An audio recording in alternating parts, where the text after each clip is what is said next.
त्यासाठीच प्रत्येक व्हिडिओत सांगतो की शेतकरी मित्रांनो, कोणताच पक्ष शेतकऱ्यांचा नाही, हे बी सरकार नाही आणि दुसरंही होतं ते बी नाही, कोणीच नाही. फक्त हे यांच्यात नुसते एकमेकावर टीका करणार, एकमेकाचे भांडणं करायलो, आम्ही शेतकऱ्यासाठी लय लढायलो हे दाखविणार आणि शेतकऱ्यांना जे द्यायचं तेच देणार, याच्या व्यतिरिक्त काहीच होणार नाही. आणि यासाठी शेतकऱ्यांना एकत्र यावं लागेल.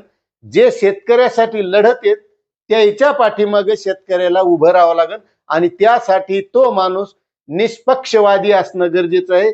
तोच माणूस फक्त शेतकऱ्यांचं भलं करू शकतो. राजकीय पक्षातला माणूस शेतकऱ्यांचं कधीच भलं करू शकत नाही, कारण त्याला पक्षाचे बंधन असतात. पक्षाच्या ज्या चालीरीती आहेत, त्याच्या परंपरा आहेत, त्याचे जे विचार आहेत त्याप्रमाणे चालावं लागतंय. आणि लय शेतकऱ्याचं भलं केलं, शेतकरी हुशार होईन, हुशार झाला तर लय शिकन, लेकरं बाळ शिकवीन आणि त्याचे लेकरं बाळ शिकून मोठे झाल्याच्या नंतर त्याचं काही चालणार नाही हे बी त्याला कळत आहे. म्हणून शेतकऱ्याची ही परिस्थिती आहे.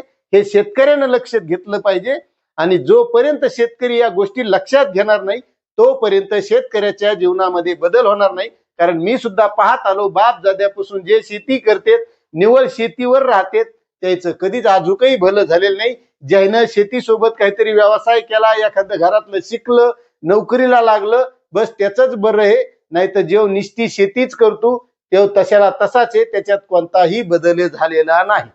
आता याच्यावर तुम्हाला काय वाटत आहे कमेंट करा. चॅनलवर नवीन असाल तर सबस्क्राईब करा. धन्यवाद.